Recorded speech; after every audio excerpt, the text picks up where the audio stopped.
Hey everyone, you're listening to Zen The Podcast with me, Sirg. And me, Zenobia. And we are here on episode 2 of Zen The Podcast. Woo! Season 2. I said season 1 for last time. You did. I cut that out so you guys don't know that. And we have our first guest of the season, Anthony. Hey y'all. Yes. So tell us about yourself. So my name is Anthony Hillian. I am an actor, writer, author, poet. Okay. Yes, poet, author. Okay. I'm 20 years old. I go to Bowie State. My major is theater. The concentration is definitely acting. And my social media is Anthony Hillian. So at Anthony Hillian on Instagram, it's Anthony Hillian. It's real simple. Just type in Anthony Hillian. You'll find me. HILLIAN. Okay, good. And are you on any other social media platforms? I'm on the Instagram, the Twitter. I love how you add I'm also on the Facebook. But if you really want to get in contact with me, Instagram and definitely Twitter. Awesome. And what's your future goals? My future goal is to publish my next book. Awesome. That is my future goal. Okay, cool. And what is this book is going to be about? Well, I've said a lot without saying anything at all. I mean, it's inspired by the issues that Black gay boys / men face. And that's what I'm going to say. I like that. I really do like that. And any other thing you would like to tell our listeners? I think I pretty much covered everything. I'm coming out with a new book. Oh, y'all can go to Amazon and y'all can get my very first book. And it's also on BarnesandNobles.com. It's called The River Calls. Check it out. Okay. Yes. And what is that about? That was my very first book that I published straight out of high school. And then I went back and I gave it a lot of TLC. And it's basically about how to get through it's poetry, basically reflecting on how to find yourself after you've been in a toxic relationship. That's my very first poetry book. I like that. And what is it called again? The River Calls. The River Calls. Yeah. I like that. I really like that. Okay. Yeah. So, the theme for today's podcast is Black History Month. Whoop. Yes. So we're going to be talking about Black activists and leaders that paved the way to the freedoms we have today. And we're also going to talk about how important it is to remember your history. So stay tuned after this.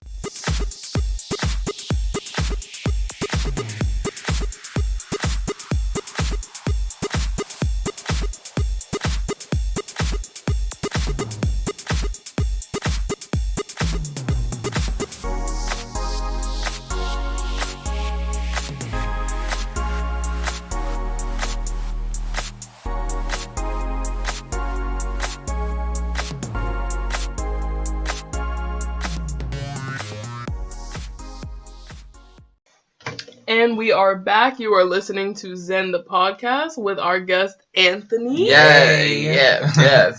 So the theme for today is Black History Month. Yeah, so let's... People power, yes. So let's start with our first topic of the day, activists and leaders in Black history. Okay? So let's talk about that. Like, when you first hear about that, who's the first person you think about? Subconsciously, it's probably Martin Luther King, because that is someone who, for many important reasons, has been drilled into us. But after that, I think of Nina Simone and James Baldwin. Those are my James Baldwin. I don't want to say favorite, but those are the two that I gained the most inspiration from when I think about activists, especially me being an artist, and just how Nina Simone literally, essentially put her career she basically, allowed her career to suffer because she was speaking out against things that were going on, during her time, the issues that were going on with Black people. James Baldwin is another one, especially for him to be queer, for him to be openly queer at that time, and for it to be in his work at that time is something that is still, it's just so powerful. So the both of them, I have to salute them, because in their own way, they have opened a door for me. So I thank them. Yeah, and a little bit we'll talk about James Baldwin because something I would like to say about that. But Zen, when you think of activists and leaders, who's the first person that you think about? Well, MLK, but then I also think about Malcolm X. Yes. For me, I think when I was younger, and because of my surroundings, like I was in the church and I had a bunch of older black people telling us, they would always focus on Martin, but not Malcolm, because of the whole, like, well, should we use violence or should we, be more aggressive in our protests and stuff like that. But I feel like a lot of people try to ignore like Malcolm X and the Black Panther Party because they feel like it wasn't the best way to go about it. I disagree, but we'll get into that later. But yeah, MLK definitely, because that's what you were taught. Like as a young black kid, that person, he was put up on the pedestal. He's definitely the Moses of black people. Like everybody, I always joke around with my friends and say that like MLK is like the token black friend for white people, because they usually pull him up whenever they're making an argument about race and equality. But that's the first person who comes to mind when I think about like Black History Month. Yeah, and that's something to talk about. Like things we've been taught in preschool, like elementary, middle school, high school, and then things we choose to talk about in college. Like, do you notice the difference in that? Well, one thing I will say, I went to a private school all the way up until high school. Really? So my private school experience was a little bit different, especially with it being a predominantly black private school. So they really instilled in us a lot of people in Black history. I wish I would had, I just wish I would have paid more attention to it back then, but of course, I was sheltered. I didn't really know any better. It wasn't until I really got out into, I guess you can say, the world, and I started to have a better appreciation and understanding of those people that I was taught back then. And if I could go back, I would definitely go back, because I learned a lot. Some of it I paid attention to, others I did not. But the majority of it I did not pay attention to, unfortunately. But I was taught a lot about Black history, so I didn't really have that experience, but definitely I look back and be like, I wish I would have paid more attention. Yeah, I feel like all of us, all three of us, are kind of different in a way. Like, did you grow up in like predominantly black? So when I was young, I grew up in like a Spanish immersion school, and we didn't really talk about Black History Month like that. Yeah. And then I went to a public school, and we still didn't really talk about Black History Month like that. Yeah. It was always just MLK and Rosa Parks. Like that was, and it was very short. The lessons were very, very short. They kind of literally, when we talk about Black history, this is what they do. They say, okay, you came here from Africa. Okay, then Abraham Lincoln, abolished slavery, and then somewhere along the lines we get to the Civil Rights Movement and Martin Luther King versus Malcolm X and Rosa Parks, and then all of a sudden they jump forward to Barack Obama, and then they be like, okay, well, Oprah's in there somewhere. You're like, wait, like they're all over the place. You just completely just like skim through so much, because when we talk about Black history, a lot of times it's African American history, and of course that starts from basically the Middle Passage, but there's some Black history. When I think of Black history, it starts in Africa. But we don't get taught any of that. And what's interesting, there is so much like colorism and even like the influences of racism when we use the word Black, because I've heard people who are from Jamaica or from Africa who say, well, I'm not Black. What we also have to understand is that anti-Blackness is so embedded in our DNA, and really nobody wants to talk about it. Well, that, and nobody wants to be Black until it's time to be, nobody want to really be Black. Right. Unless they can benefit from it. I think when it comes to Dominicans and other people who they definitely have melanin, in their skin. I think we have to ask, why? Like, why is there such a stigma or this hatred or kind of like, why do you feel like that? And then we have to Right. like have that conversation because it's something that has been passed down from generation and generation and generation. Probably the things that have happened to us over the years. Yeah. They just don't want to be a part of that. Well, honestly, we all come from the same. That's we what all I'm are saying. the I same always thing. tell people Yeah. we would all be on the boat together. And we were. We were, and they aren't gonna go and see. Well, okay, you're from Nigeria, so you're good to go. We just went. They don't do that. Like we would all be on the boat. It doesn't matter. So yeah, let's continue. So let's like, what are like the greatest leaders in your opinion? And Personally, my favorites just happen to be Nina Simone, Malcolm X, and James Baldwin. People are going to hate me for this, but Beyonce in her own right, an activist. Beyonce did. I mean, for her to get up on Coachella, which is now named Beachella, for her to get up on that stage, which is predominantly white audience, and for her to have a HBCU themed show, and not only have a HBCU themed show, for her to sing the Black national anthem, for her to be the Black woman to even reach that level at Coachella, for her to have these spaces, and she is still, I mean, even from Lemonade, like to me, you could still be you could make music that really doesn't represent where you came from or your roots, but she chooses to do otherwise because she knows that at this particular point in her career, she can do whatever she wants and she dares anybody to check her. And I think that is where the power lies. Like once you reach a certain point and you know that I have to, well, she was always doing it, but it's definitely more heightened that I need to start making sure that I leave art for not only my children, but their children and my people in my community. And her, Solange, Janelle Monáe, all of those women, the women are really doing it. The women are. Yeah. I salute all of them. I love them. And no lie. I definitely agree. She's definitely giving us Black representation. She's definitely showing people that are not, Yes, like I like my baby hair, Yeah, afros. yeah. I like my Negro nose for Jackson 5 nostrils. Oh my God. She's definitely doing it for us. I agree with you.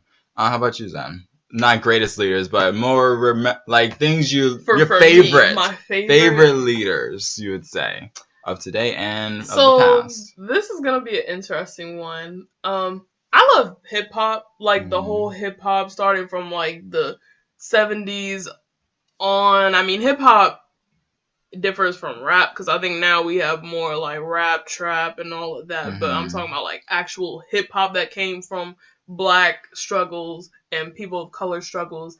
But Public Enemy. Okay. This is a group that I don't hear a lot about, but they made very political, in-your-face messages. And if you've ever seen Spike Lee's Do the Right Thing, they're responsible for the song Fight the Power. I heard that one. So I love how they incorporated like their messages into the music. And that's sort of like my anthem. Like I guess growing up, it was hard for me to find like where I fit in on the spectrum of like political assertiveness and Blackness and queerness. So when I found Public Enemy and I found that song and I started listening to like all their other songs, and I was like, these people were woke and they used their platform to cause a ruckus in white America. Because 99% of the people who purchase hip hop and rap are white. They listen to that. So for them to boldly say, well, we want you to be uncomfortable and we want to talk about what's going on in our neighborhoods and how the police are killing people and how white people are benefiting from XYZ, like, they're before their time. Like, Public Enemy definitely, like, they're one of my favorites. Like, now it's subjective if you want to call them a leader or not. I feel like they were leaders in their own way, even when Flavor sort of went off and did his own show. But, Flavor was part of it? Yeah, Flavor Flav, he was part of Public Enemy. But I feel like they're really good. Also, Angela Davis. Okay. The queen. Oh my God. When you can be your own lawyer in court and have that court place quiet because everybody's like, damn, sis is right. Sis, she shut everybody down. Angela Davis, she's definitely like one of the great leaders. Like I feel like some people know her, some people don't, but to me, I'm like everyone should know her. Like Angela Davis, Definitely. like that's just one of the people you have to know from that movement. But those are like the two that I can think of with Malcolm, because Yeah. You talk about James Baldwin. Mm-hmm. There's other black activists who are queer as well, but were we taught that in preschool? Absolutely not. No. And if they were, they definitely did not mention it. Langston Hughes. Langston Hughes, But yeah. one thing about it, was he open about it, or did that come out No, later? here's what's funny. If you read his works, like what did we read in our queer studies class? It was Blessed Assurance, Mm-hmm. which was about, they didn't say that the boy was gay in the work, but it was implied because he wore like tight-fitting clothes and things that were traditionally associated with like females. So you could hear if you know, you know. Mm-hmm. So when you read like his poem, he had a poem about how he loved sailor boys and sailor men. Okay. Yeah. So some of his work reflects his queerness, Right. but I feel like when they talked about him in school, they mainly focused on his poetry and his writing. They definitely did not talk about how he was gay. And even he himself wasn't necessarily open about it. Well, even if he wasn't open during that time, but sometimes I try, if the person didn't say it themselves, I try to steer away, only because as we all know, there is a spectrum, and as we all know, just because somebody dresses or acts a certain way doesn't. Yeah, and I know, being a poet myself, some of the poems that I write are not necessarily from my point of view, so they could be from someone else's. But needless to say, I mean, I won't be trying to be like, oh yeah, he was this or she was this, unless they didn't said it. Yeah, I just find it interesting how they don't teach us queer black activists and leaders in preschool, of course, like preschool or anything like that, but like in Black History class either. I was in Black History class and I didn't know Langston Hughes was gay, or we never had a conversation about.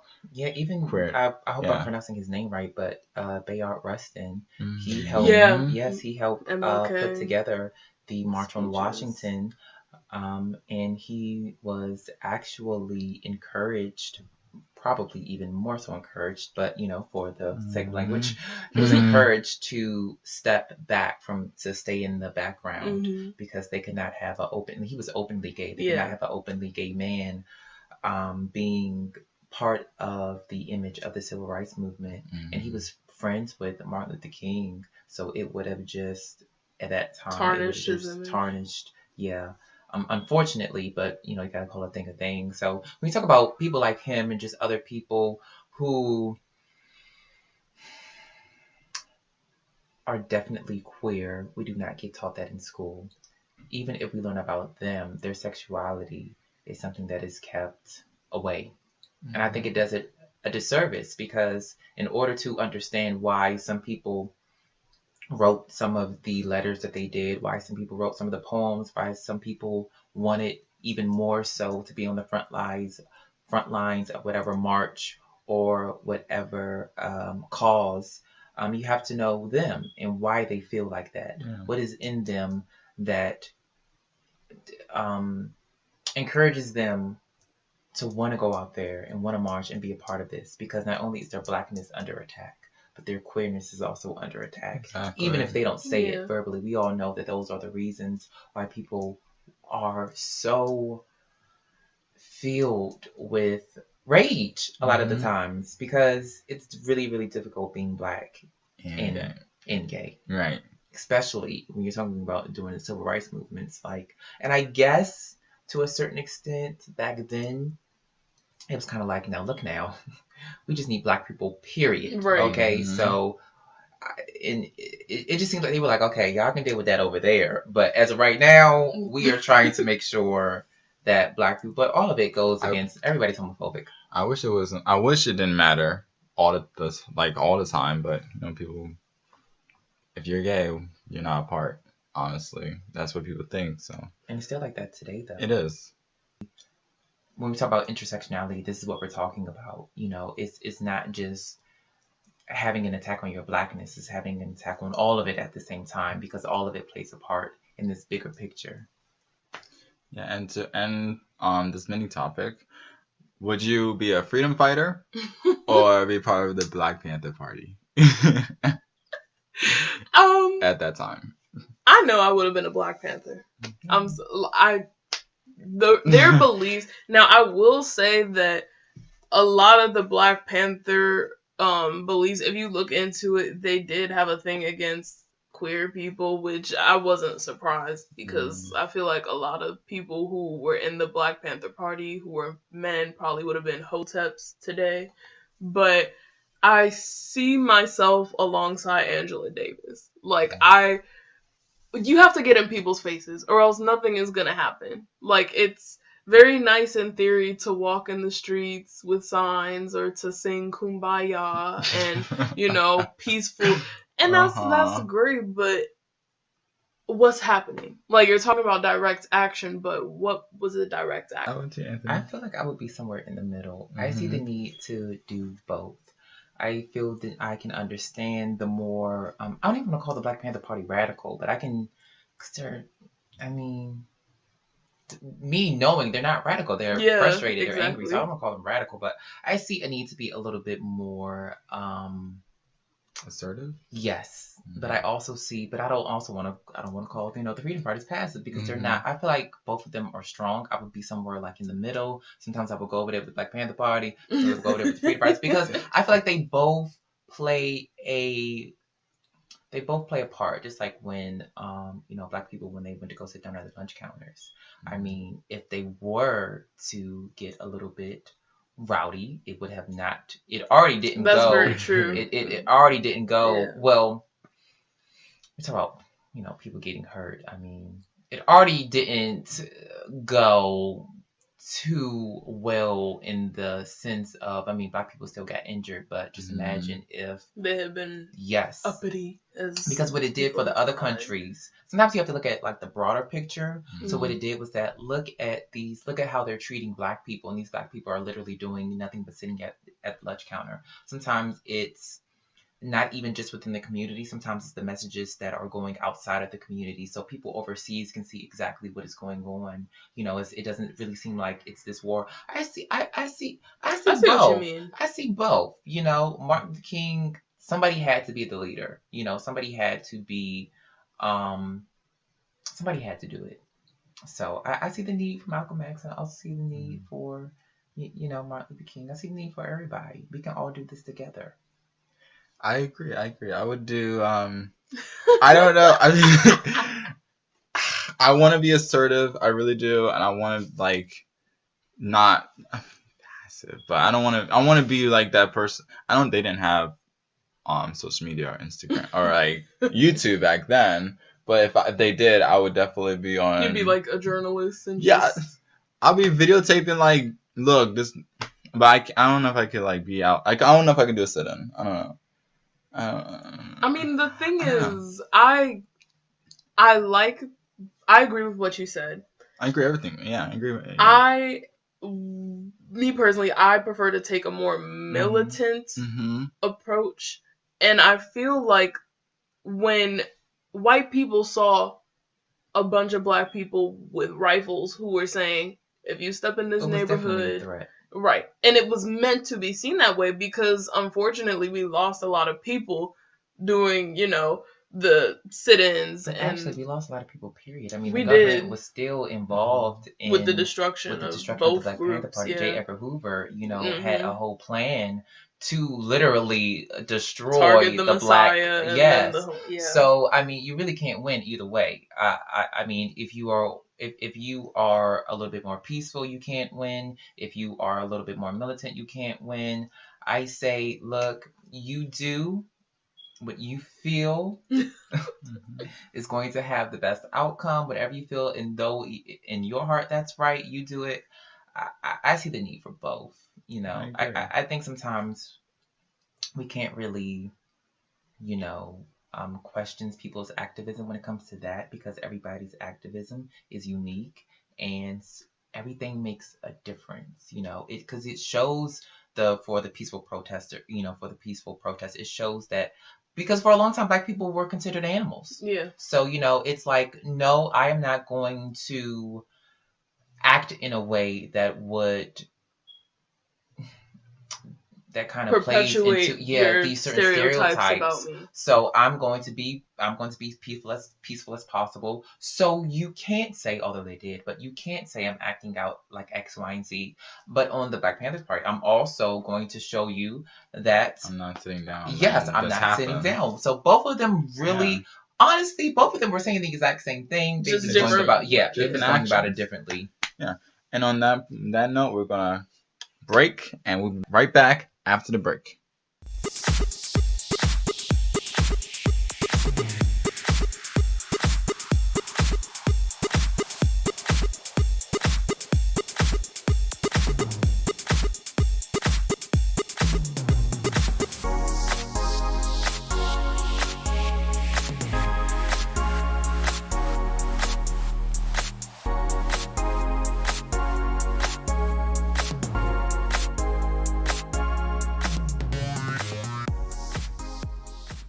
We are back. You're listening to Zen The Podcast with our guest, Anthony. Hey. Yes.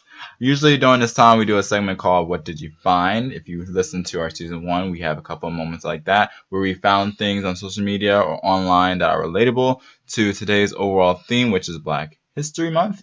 However, since we have our guest here, we are going to play a little trivia game we like to call...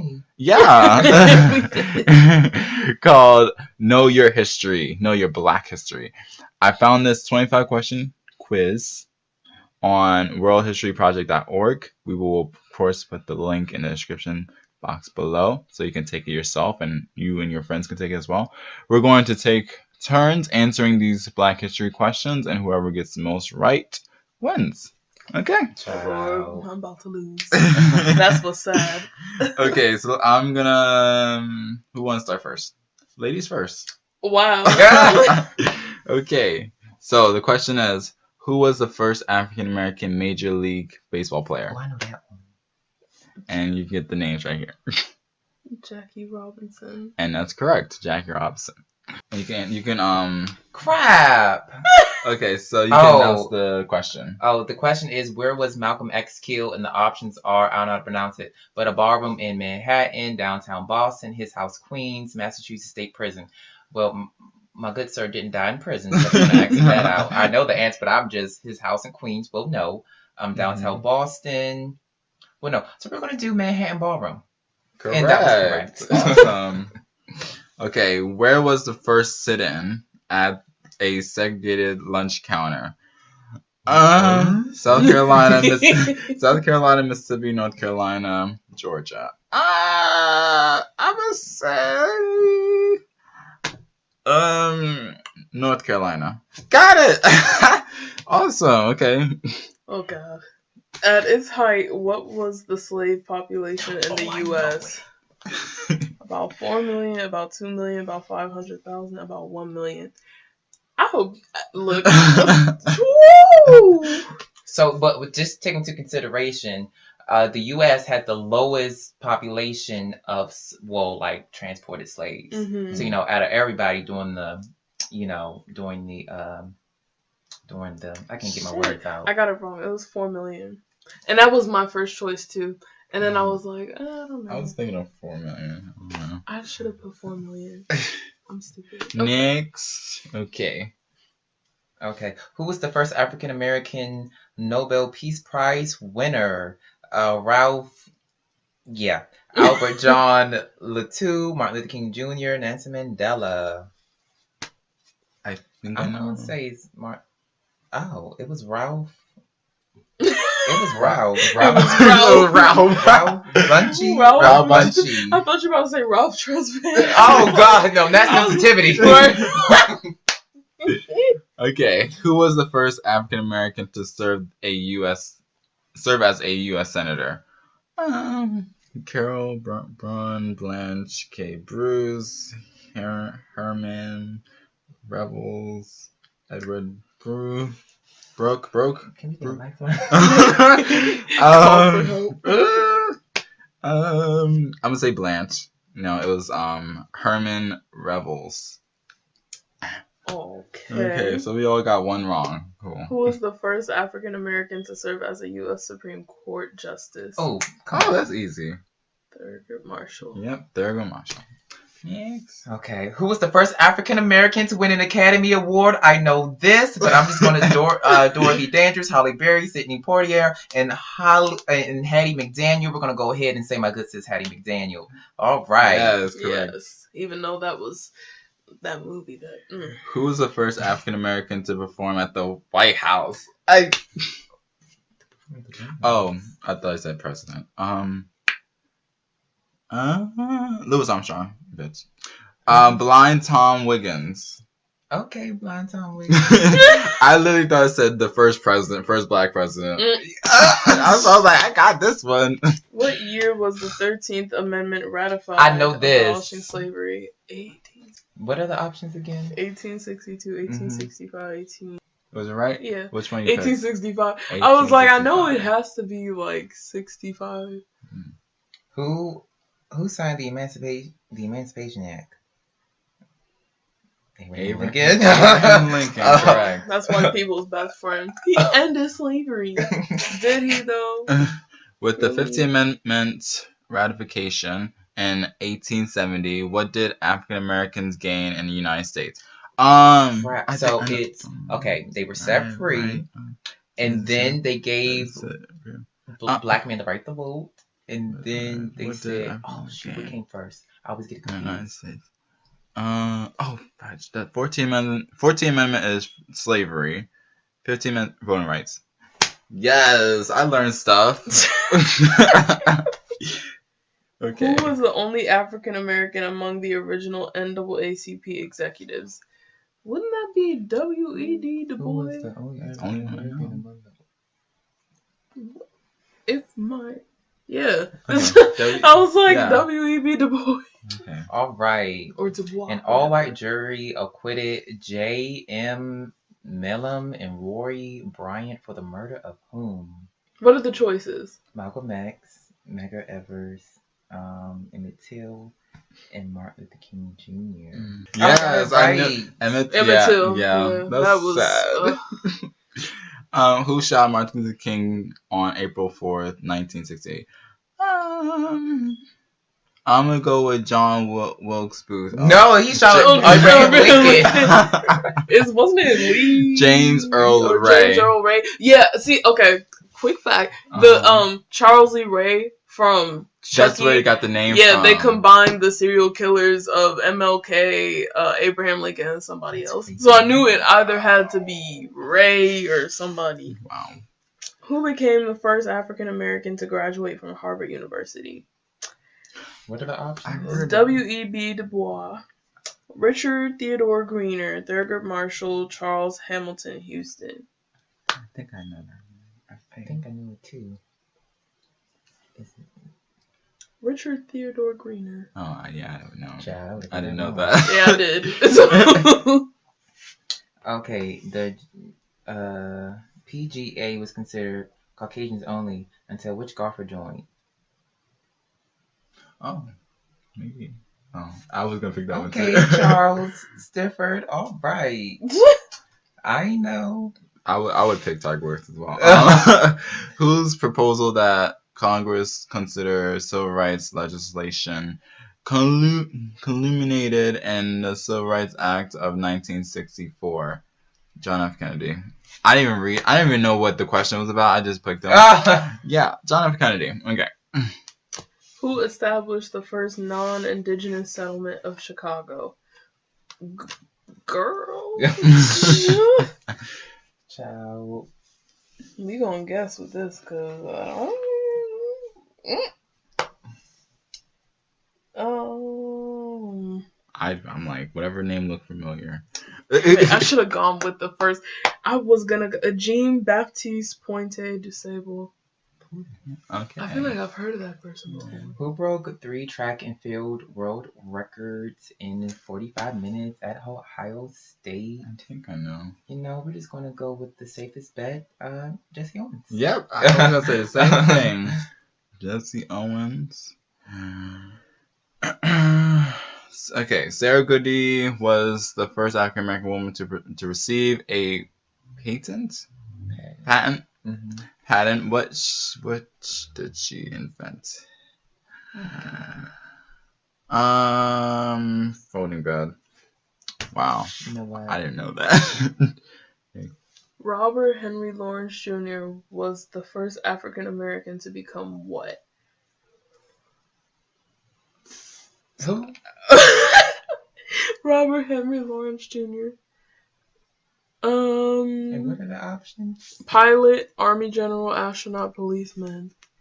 Well, I don't. Astronaut. Whoa. Wow. Never. Kudos to Really? you, bro. Right. Kudos.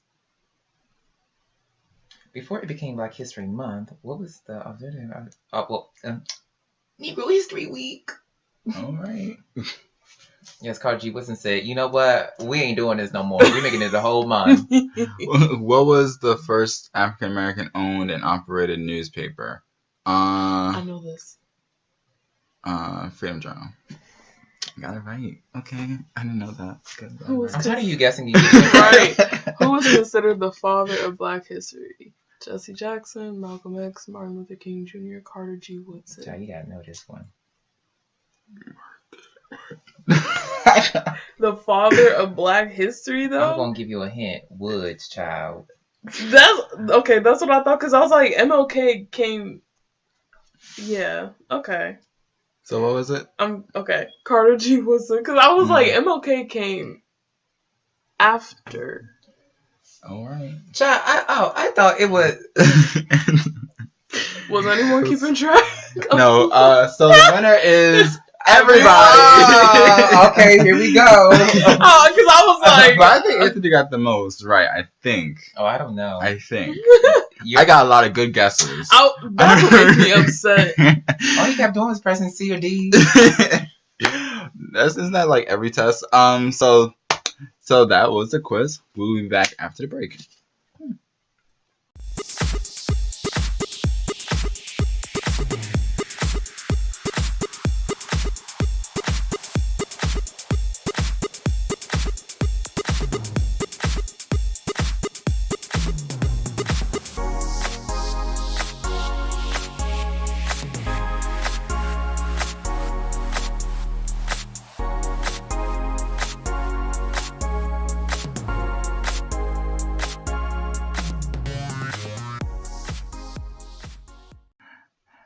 And we are back. You're listening to Zen Podcast with me, Sirg. And me, Zenobia. And our guest, Anthony. Hey. First guest of the season 2. Yes. So really quick, for more coverage and to get notified when our next episode will air, make sure you follow us on Instagram and Twitter at Zen The Podcast. And thanks for the support. Yes. So now we have made it to our topic of the day, which is remembering Black history. And why is it important? Why is it important to remember our history, guys? In the words of Bob Marley. Were you getting ready to cry? Acting.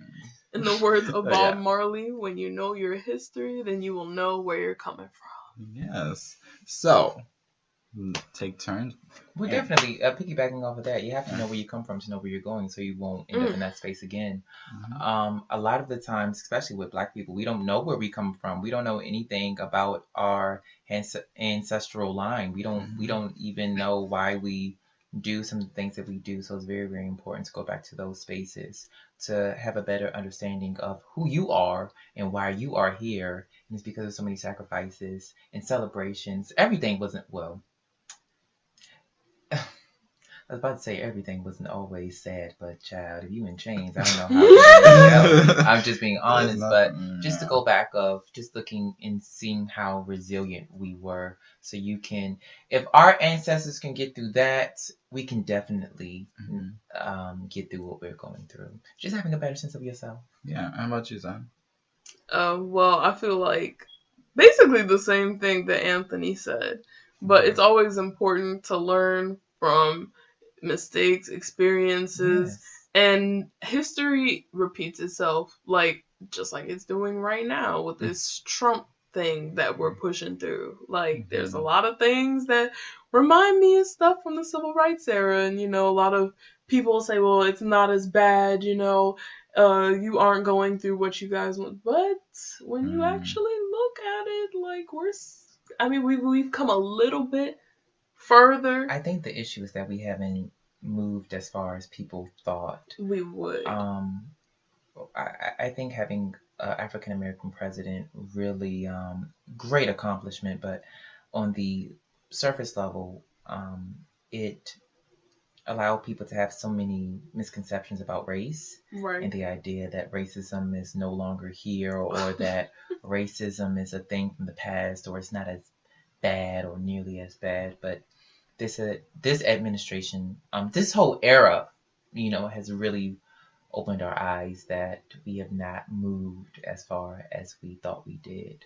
So we have to literally know the people before us and what they went through and how they navigated certain spaces and shook the table, so we can do the same thing. Yeah. And we're going to go on our last break, and we'll be back after this.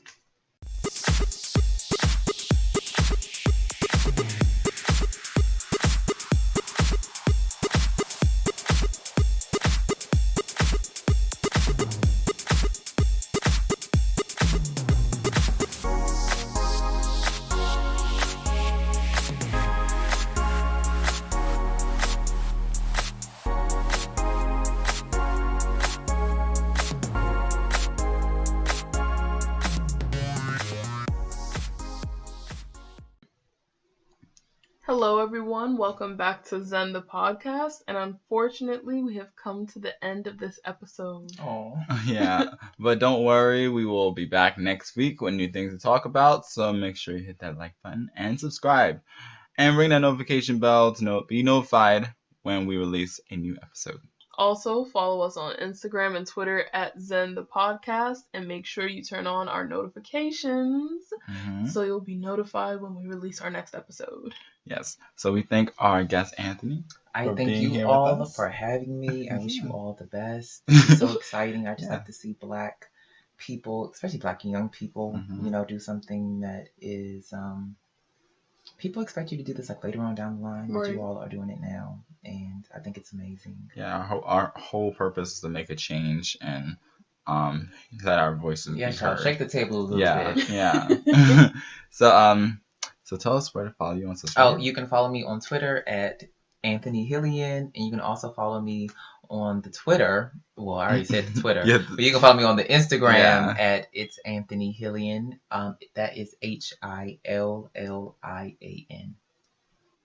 Yes, and we'll definitely put that in the description so you guys can follow him, because he's an amazing person. He's very talented. That's why we have him on here. Sirg is talented too. For real. Come on now. So anyway, we thank you guys for listening to Zen The Podcast with me, Sirg. And me, Zenobia. And we hope you have a wonderful week. See you guys later. Well, talk to you later. Bye-bye. Bye.